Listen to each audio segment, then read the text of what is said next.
சிம்ம ராசிக்கான புரட்டாசி மாத பலன்கள் எப்படி இருக்குன்னு பார்க்கலாம் வாங்க. பொதுவாக வந்து இந்த சிம்ம ராசி பார்த்திங்கன்னா கொஞ்சம் பிடிவாதம் அதிகம் உள்ள தன்மை கொண்ட ராசி அப்படின்னு நினைப்பாங்க. ஆக்சுவலி இவங்க ஒரு குழந்தை மனசுக்கு சொந்தக்காரர், சரிங்களா? கண்டிப்பாக வந்து சிம்மராசி வந்து பார்க்க தான் ஹார்டாக இருப்பாங்க, பலாப்பழம் மாதிரி உள்ள ரொம்ப ஸ்வீட்டாக இருப்பாங்க. ஸோ நெருங்கி பழகுனிங்கன்னா இவங்களோட குழந்தைத்தன்மை கட்டாயமாக புரியும். இவங்களுக்கு இந்த மாதம் எப்படி போகுது அப்படின்னு பார்த்தீங்கன்னா, ராசியிலேயே வந்து சுக்கிரன் இருக்கார். ஸோ எப்பயும் நான் எல்லா ராசிக்கும் சொல்கிறது தான். ஸோ ராசிக்கு சுக்கிரன் வரும்போது நல்ல சாப்பாடு, நல்ல தூக்கம் நிச்சயமாக கேரண்டி, ஓகேங்களா? ஸோ நீங்கள் கவலைப்படாதீங்க, நீங்கள் ஜாலியாக இருங்க. ராசியில் வந்து கேது இருக்கிறதுனால என்னன்னா அப்படியே ஒரு விரக்தி தன்மையில் தான் இவங்க சுற்றிட்டுருப்பாங்க. என்னடா வாழ்க்கை அப்படிங்கிற மாதிரி போயிட்டுருப்பாங்க. இதில் வந்து 2ஆம் இடத்துல சூரியன் இருக்கார். பொதுவாக 2ல் கோச்சார சூரியன் வந்து உட்காரும்போது ஃபேமிலியில் கொஞ்சம் சண்டை, ஆக்ரோஷமான வார்த்தைகளை விடுறது, கோபம், எரிச்சல், டென்ஷன், இதெல்லாம் வந்து இந்த 2ல் வந்து சூரியன் இருக்கும்போது நமக்கு அந்த தன்மையை கொடுப்பாரு. பட் நம்ம அதுக்கு முக்கியத்துவம் கொடுக்கக்கூடாது, சரிங்களா? நமக்கு குடும்பம் தான் முக்கியம். அதனால் வந்து இந்த கோபம், எரிச்சல் இதுக்கெல்லாம் முக்கியத்துவம் கொடுக்காதீங்க, கொஞ்சம் தள்ளி வச்சுருங்க. 2ல் புதன் இருக்கார். ஸோ அவர் கொஞ்சம் பேலன்ஸ் பண்ணிடுவார், கூலாக போயிடும், ஓகேங்களா? புரட்டாசி 16ஆம் தேதி வரைக்கும் நல்லா போயிடும். அதுக்கப்புறம் பார்த்திங்கன்னா நம்ம புதன் பகவான் வந்து 3ஆம் இடத்துக்கு போகிறாரு. ஸோ 3ஆம் இடத்துக்கு போகும்போது அங்கே அவர் கொஞ்சம் டிஸ்டர்ப் ஆவார், ஓகேங்களா? அப்போ நீங்கள் இந்த புரட்டாசி 17லேருந்து இந்த புரட்டாசி 31 வரைக்கும் கொஞ்சம் கவனமாக இருக்கணும் குடும்பம் சார்ந்த விஷயங்களில். அதுக்கு முன்னாடி கூட ஓரளவுக்கு உங்களுக்கு அந்த வண்டி ஓடிடும், ஓகேங்களா? ஸோ அந்த டைமில் கொஞ்சம் கவனமாக இருங்க. 3ல் செவ்வாய் இருக்கிறது ரொம்ப சிறப்பு தான்.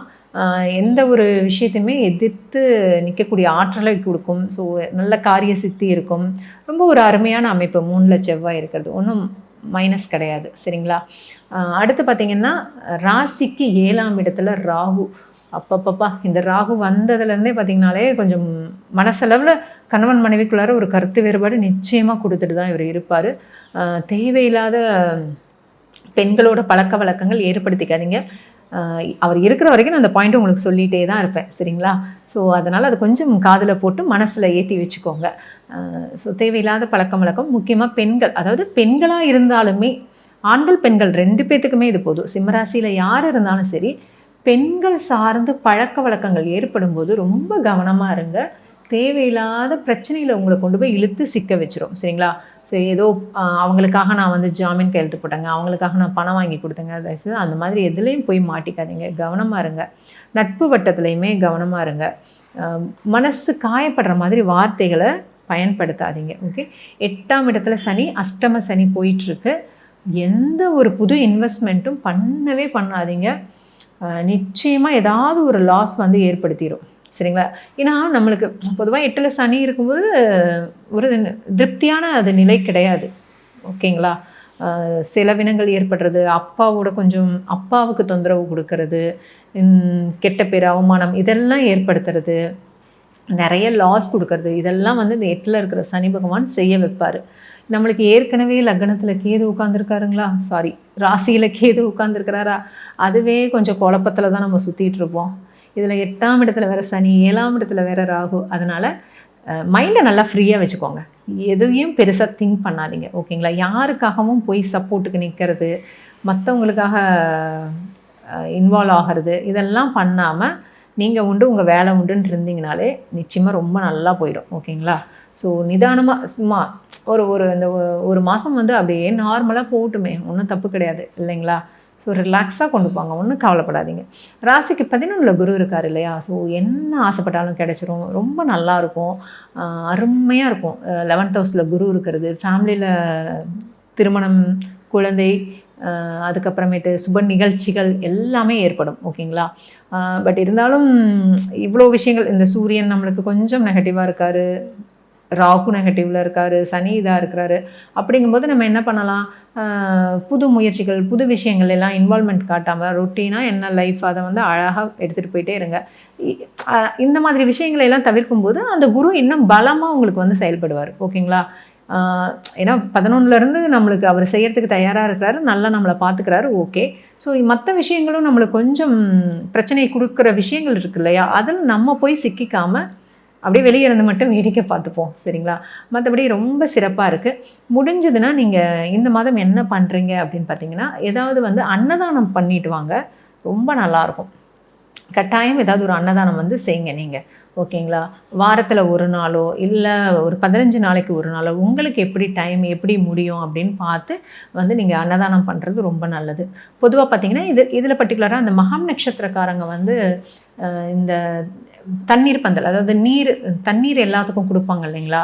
ஸோ முடிஞ்ச வரைக்கும் நீங்கள் வந்து தண்ணீரை வந்து மற்றவங்களுக்கு கொடுக்கறது ரொம்ப நல்லது, ஓகேங்களா. அதே மாதிரி பூரம் நட்சத்திரக்காரங்க வந்து இந்த எலுமிச்சையை பயன்படுத்தி ஜூஸோ இல்லை எலுமிச்சை சாதம் இந்த மாதிரி ஏதாவது ஒன்று வந்து செஞ்சு பயன்படுத்துங்க. அதே மாதிரி உத்திரம் நட்சத்திரத்தில் இருக்கிறவங்க வந்து மாதுளையை பயன்படுத்தி ஏதாவது வந்து தானம் கொடுக்கறது இதெல்லாம் பண்ணலாம். பொதுவாகவே வந்து நீங்கள் சாப்பாடு தானம் அன்னதானம் பண்ணுறது ரொம்ப சிறப்பு. இந்த மாதம் கட்டாயமாக பண்ணுங்கள், ரொம்ப அருமையாக இந்த புரட்டாசி மாதம் அமையணும், ஓகேங்களா. ஸோ அடுத்த மாதம் சிறப்பான பலன்களோடு நான் உங்களை பார்க்குறேன். சிம்ம ராசிக்கான புரட்டாசி மாத பலன்கள் எப்படி இருக்குன்னு பார்க்கலாம் வாங்க. பொதுவாக வந்து இந்த சிம்ம ராசி பார்த்திங்கன்னா கொஞ்சம் பிடிவாதம் அதிகம் உள்ள தன்மை கொண்ட ராசி அப்படின்னு நினைப்பாங்க. ஆக்சுவலி இவங்க ஒரு குழந்தை மனசுக்கு சொந்தக்காரர் சரிங்களா. கண்டிப்பாக வந்து சிம்மராசி வந்து பார்க்க தான் ஹார்டாக இருப்பாங்க, பலாப்பழம் மாதிரி உள்ளே ரொம்ப ஸ்வீட்டாக இருப்பாங்க. ஸோ நெருங்கி பழகுனிங்கன்னா இவங்களோட குழந்தைத்தன்மை கட்டாயமாக புரியும். இவங்களுக்கு இந்த மாதம் எப்படி போகுது அப்படின்னு பார்த்தீங்கன்னா, ராசியிலேயே வந்து சுக்கிரன் இருக்கார். ஸோ எப்பயும் நான் எல்லா ராசிக்கும் சொல்கிறது தான். ஸோ ராசிக்கு சுக்கிரன் வரும்போது நல்ல சாப்பாடு நல்ல தூக்கம் நிச்சயமாக கேரண்டி, ஓகேங்களா. ஸோ நீங்கள் கவலைப்படாதீங்க, நீங்கள் ஜாலியாக இருங்க. ராசியில் வந்து கேது இருக்கிறதுனால என்னன்னா அப்படியே ஒரு விரக்தி தன்மையில் தான் இவங்க சுற்றிட்டு இருப்பாங்க. என்னடா வாழ்க்கை அப்படிங்கிற மாதிரி போயிட்டுருப்பாங்க. இதில் வந்து 2ஆம் இடத்துல சூரியன் இருக்கார். பொதுவாக 2ல் கோச்சார சூரியன் வந்து உட்காரும்போது ஃபேமிலியில் கொஞ்சம் சண்டை, ஆக்ரோஷமான வார்த்தைகளை விடுறது, கோபம், எரிச்சல், டென்ஷன் இதெல்லாம் வந்து இந்த 2ல் வந்து சூரியன் இருக்கும்போது நமக்கு அந்த தன்மையை கொடுப்பாரு. பட் நம்ம அதுக்கு முக்கியத்துவம் கொடுக்கக்கூடாது சரிங்களா. நமக்கு குடும்பம் தான் முக்கியம். அதனால் வந்து இந்த கோபம் எரிச்சல் இதுக்கெல்லாம் முக்கியத்துவம் கொடுக்காதீங்க, கொஞ்சம் தள்ளி வச்சுருங்க. 2ல் புதன் இருக்கார். ஸோ அவர் கொஞ்சம் பேலன்ஸ் பண்ணிடுவார், கூலாக போயிடும், ஓகேங்களா. புரட்டாசி 16ஆம் தேதி வரைக்கும் நல்லா போயிடும். அதுக்கப்புறம் பார்த்திங்கன்னா நம்ம புதன் பகவான் வந்து 3ஆம் இடத்துக்கு போகிறாரு. ஸோ 3ஆம் இடத்துக்கு போகும்போது அங்கே அவர் கொஞ்சம் டிஸ்டர்ப் ஆவார், ஓகேங்களா. அப்போ நீங்கள் இந்த புரட்டாசி 17லேருந்து இந்த புரட்டாசி 31 வரைக்கும் கொஞ்சம் கவனமாக இருக்கணும் குடும்பம் சார்ந்த விஷயங்களில். அதுக்கு முன்னாடி கூட ஓரளவுக்கு உங்களுக்கு அந்த வண்டி ஓடிடும், ஓகேங்களா. ஸோ அந்த டைமில் கொஞ்சம் கவனமாக இருங்க. 3ல் செவ்வாய் இருக்கிறது ரொம்ப சிறப்பு தான். எந்த ஒரு விஷயத்தையுமே எதிர்த்து நிற்கக்கூடிய ஆற்றலை கொடுக்கும். ஸோ நல்ல காரிய சித்தி இருக்கும். ரொம்ப ஒரு அருமையான அமைப்பு 3ல் செவ்வாய் இருக்கிறது, ஒன்றும் மைனஸ் கிடையாது சரிங்களா. அடுத்து பார்த்திங்கன்னா ராசிக்கு 7ஆம் இடத்துல ராகு. அப்பப்பப்பா இந்த ராகு வந்ததுலேருந்தே பார்த்திங்கனாலே கொஞ்சம் மனசளவில் கணவன் மனைவிக்குள்ளார ஒரு கருத்து வேறுபாடு நிச்சயமாக கொடுத்துட்டு தான் இவர் இருப்பார். தேவையில்லாத பெண்களோட பழக்க வழக்கங்கள் ஏற்படுத்திக்காதீங்க. அவர் இருக்கிற வரைக்கும் நான் அந்த பாயிண்ட் உங்களுக்கு சொல்லிகிட்டே தான் இருப்பேன் சரிங்களா. ஸோ அதனால் அது கொஞ்சம் காதில் போட்டு மனசில் ஏற்றி வச்சுக்கோங்க. ஸோ தேவையில்லாத பழக்கம் வழக்கம், முக்கியமாக பெண்கள், அதாவது பெண்களாக இருந்தாலுமே ஆண்கள் பெண்கள் 2 பேர்த்துக்குமே இது போதும். சிம்மராசியில் யார் இருந்தாலும் சரி, பெண்கள் சார்ந்து பழக்க வழக்கங்கள் ஏற்படும் போது ரொம்ப கவனமாக இருங்க. தேவையில்லாத பிரச்சனையில் உங்களை கொண்டு போய் இழுத்து சிக்க வச்சிரும் சரிங்களா. சரி ஏதோ அவங்களுக்காக நான் வந்து ஜாமீன் கையெழுத்து போட்டேங்க, அவங்களுக்காக நான் பணம் வாங்கி கொடுத்தேங்க, தயவுசெய்து அந்த மாதிரி எதுலேயும் போய் மாட்டிக்காதீங்க, கவனமாக இருங்க. நட்பு வட்டத்துலையுமே கவனமாக இருங்க. மனசு காயப்படுற மாதிரி வார்த்தைகளை பயன்படுத்தாதீங்க, ஓகே. 8ஆம் இடத்துல சனி, அஷ்டம சனி போயிட்டுருக்கு. எந்த ஒரு புது இன்வெஸ்ட்மெண்ட்டும் பண்ணவே பண்ணாதீங்க. நிச்சயமாக ஏதாவது ஒரு லாஸ் வந்து ஏற்படுத்திடும் சரிங்களா.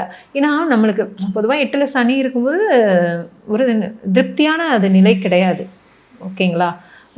செலவினங்கள் ஏற்படுறது, அப்பாவுக்கு தொந்தரவு கொடுக்கறது, கெட்ட பேர் அவமானம் இதெல்லாம் ஏற்படுத்துறது, நிறைய லாஸ் கொடுக்கறது, இதெல்லாம் வந்து இந்த 8ல் இருக்கிற சனி பகவான் செய்ய வைப்பார். நம்மளுக்கு ஏற்கனவே லக்னத்தில் கேது உட்காந்துருக்காருங்களா, சாரி ராசியில் கேது உட்காந்துருக்கிறாரா, அதுவே கொஞ்சம் குழப்பத்தில் தான் நம்ம சுற்றிட்டு இருப்போம். இதில் 8ஆம் இடத்துல வேறு சனி, 7ஆம் இடத்துல வேறு ராகு. அதனால் மைண்டை நல்லா ஃப்ரீயாக வச்சுக்கோங்க, எதுவையும் பெருசாக திங்க் பண்ணாதீங்க, ஓகேங்களா. யாருக்காகவும் போய் சப்போர்ட்டுக்கு நிற்கிறது, மற்றவங்களுக்காக இன்வால்வ் ஆகிறது இதெல்லாம் பண்ணாமல் நீங்கள் உண்டு உங்கள் வேலை உண்டுன்னு இருந்தீங்கனாலே நிச்சயமாக ரொம்ப நல்லா போயிடும். ஓகேங்களா? ஸோ நிதானமாக சும்மா இந்த ஒரு மாதம் வந்து அப்படியே நார்மலாக போகட்டுமே, ஒன்றும் தப்பு கிடையாது இல்லைங்களா?